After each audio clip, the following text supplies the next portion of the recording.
Should the United States raise its minimum wage to $15 per hour?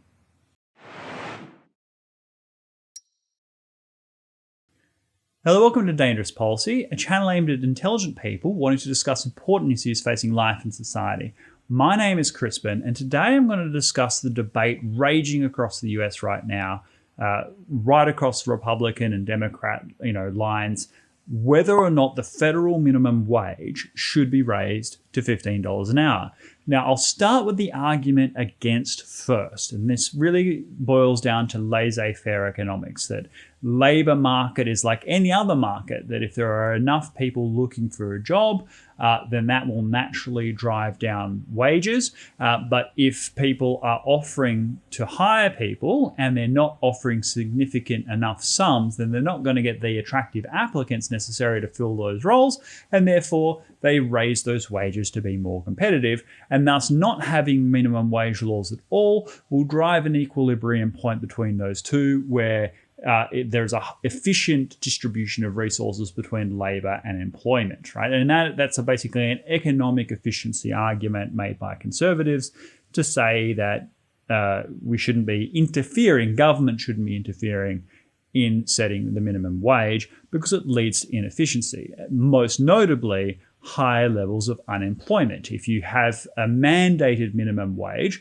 not all businesses are going to be able to afford to pay that. Therefore, they won't be able to take on staff, meaning that these people will not get a job because these jobs won't be advertised. And because they can't take on staff, they can't grow, they can't produce goods and services, and thus the economy as a whole is constrained and might shrink, right? This is a legitimate argument because supply and demand is the most basic principle of modern economic theory.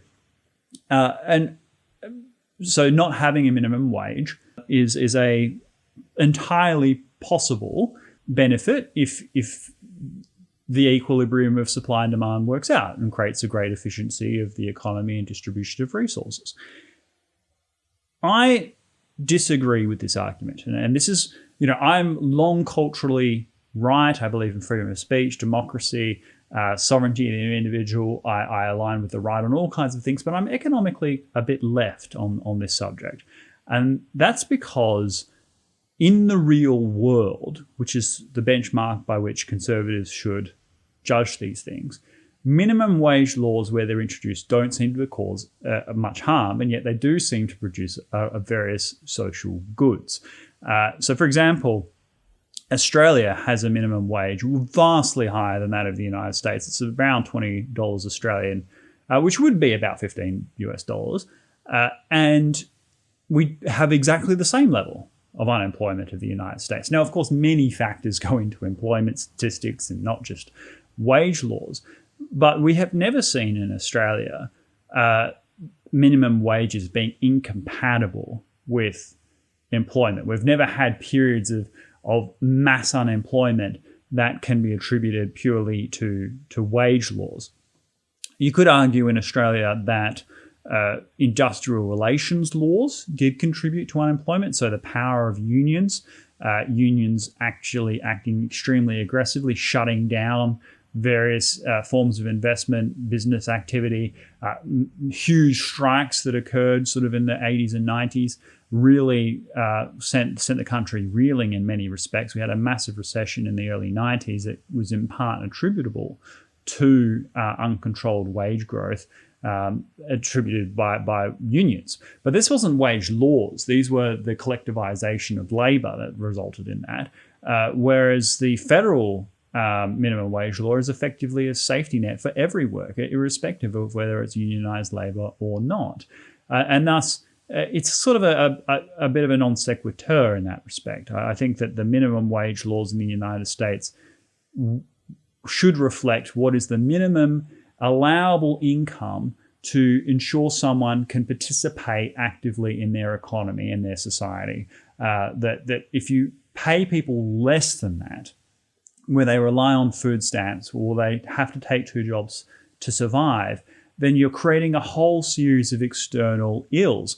Parents that are not there for their children, for example, absent fathers, people who get stressed out and develop all kinds of health problems, which in the United States you can't afford to get.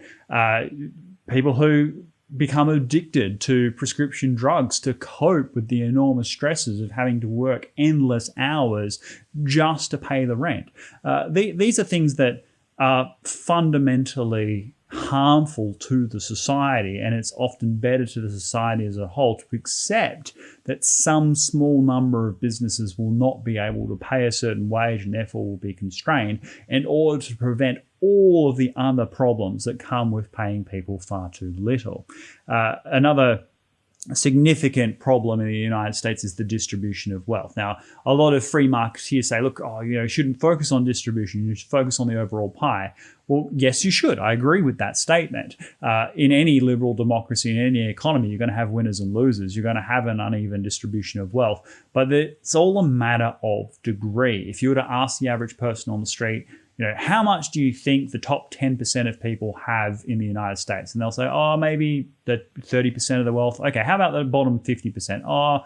They might share 30% between them. That's kind of like the distribution that people imagine. They go, okay, well, entrepreneurs, business people who create jobs and factories and things like that. Well, obviously they deserve a bigger portion of the pie because they're the real engine growth of the economy. And unskilled labor, the janitors and the garbage truck collectors and all this sort of stuff, they should be earning a bit less of the pie because they're not necessarily contributing in terms of production as much to the overall economic activity. And thus there should be an uneven distribution. That I think is intuitive to most people in terms of what is both productive and also fair. But here's the distribution in the United States. In the US, the top 0.1% of the population controls about 35% of the total national wealth.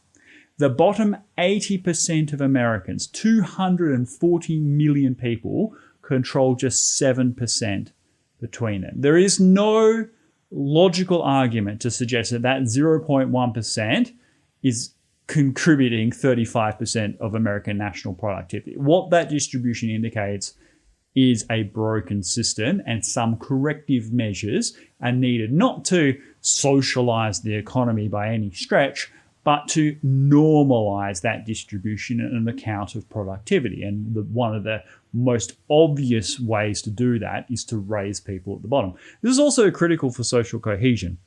Having a skewed distribution, even a highly skewed distribution, isn't necessarily a problem if two other things are also true. Number one, the incomes and living standards of the lower middle classes are growing rapidly. That means that people who go, there are some people who just have eye-watering sums of money, the Jeff Bezos, Elon Musk of the world. But that's okay because I look around my local community, there's opportunities, businesses are opening, my kids can get education, they've got a prospect of transforming their economic circumstances, they can live the American dream, right? And that means I'm pretty happy. I'm glad that these people are doing really well, and there's potential for me to do really well as well. That's a really good thing, and it aligns very much with American values. The other thing that is necessary is for social mobility to exist in a highly fluid state, right? That is that you can actually pursue the American dream by working hard, taking risks, and ultimately getting ahead. And the way in which we measure that is the intergenerational equity metric, IGE. And what that is how much of your wealth accumulation is dependent upon your immediate parents, okay? If the metric is 1, it means that there is 100% wealth distribution between parents and children. Now, that's impossible, of course, because people have multiple children, and so wealth is spread between them. But the closer you get to 1, the less social mobility there is. It's just transfer from generation to generation. 0 means that there's no correlation at all. Doesn't matter how much wealth your parents get, that has no predictive value for how much you will accumulate in your own life, okay? So in most Western countries, the IGE is between 0.2 and 0.3. Certainly true for Australia, Western Europe, and the like, right? Means that your parents' wealth accumulation has a significant impact on how successful you're going to be because you'll inherit a lot of money, you'll get a lot of good habits. But it's not the only thing by any stretch. It's arguably less than your intelligence, your drive, your conscientiousness, your ambition. All of these sorts of other factors are going to be significant players, luck, of course, significant players, not just your parents' wealth. Well, in the US, the IGE and wait for it, the IGE is 0.6. It's about the same as the slave era, right? It's almost true to say that your best chance of becoming wealthy in the United States, if you're in that bottom 80%, is to win the lottery, right? There just isn't the social mobility to say, look, local communities are growing rapidly. I have opportunities for the future, and therefore I can, take risks and succeed. Well, no. What's actually happening is people are taking on enormous student debts, which they can never afford to repay. It's the only form of debt in the US that can't be exculpated by bankruptcy. The extra earnings you get in the US for having a college degree don't necessarily justify the extra interest you're paying on those debts. So people are having to take jobs that are whatever it is that pays well, not necessarily what it is that they're best suited for. Creates all kinds of perverse incentives in the marketplace. For example, you've got all these medical students flogging all kinds of drugs at the behest of drug companies for kickbacks because they have enormous debts to pay. They have to make ends meet. And we're seeing this across the board.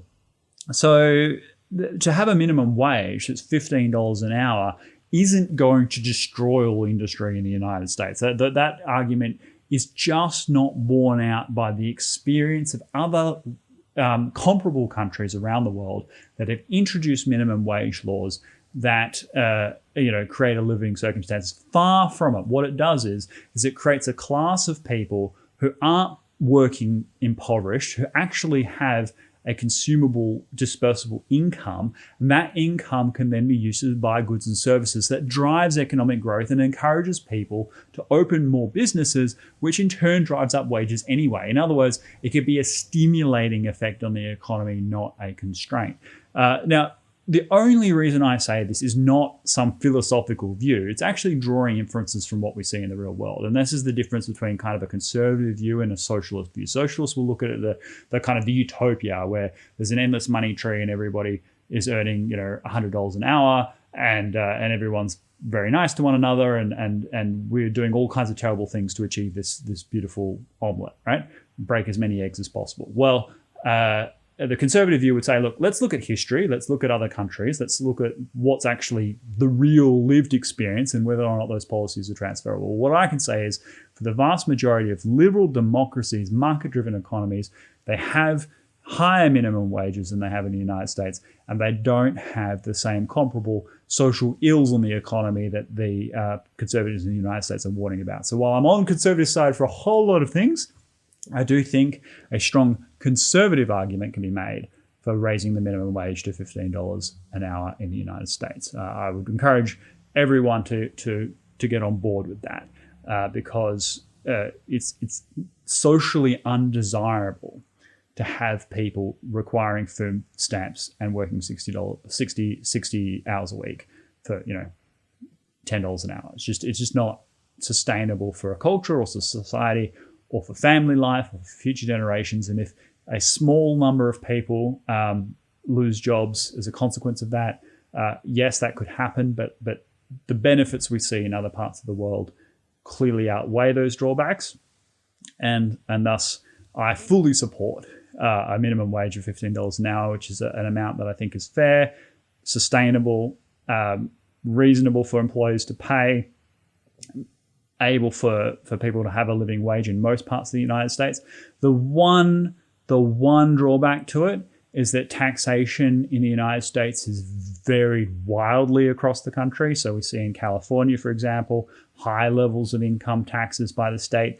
Very hard to see where all that money's going given the way California is going versus places like Nevada, Tennessee, places that have no state income taxes at all. So you need to manage the federal-state relationship and the ultimate down-the-line impact of increasing minimum wages to a certain amount, because for some businesses in some states, the impact will be quite disproportionately profound. So the rollout of such a minimum wage does have some implications in terms of implementation. But the principle, the core philosophy, the impact that we see in the real world, the positive promise that a minimum wage of a living wage would have for American society, all of those things, I think, clearly outweighs the potential risks and drawbacks. That's my view. I would really like to hear your perspective on this. Absolutely, most of my viewers here are probably on the right of the political spectrum. Many of them will disagree with me on this. That's perfectly fine. That's the beauty about being on the right. You can actually have a free exchange of ideas. And leave your comments down below if you haven't already. Like and subscribe, and I will see you next time. Thank you.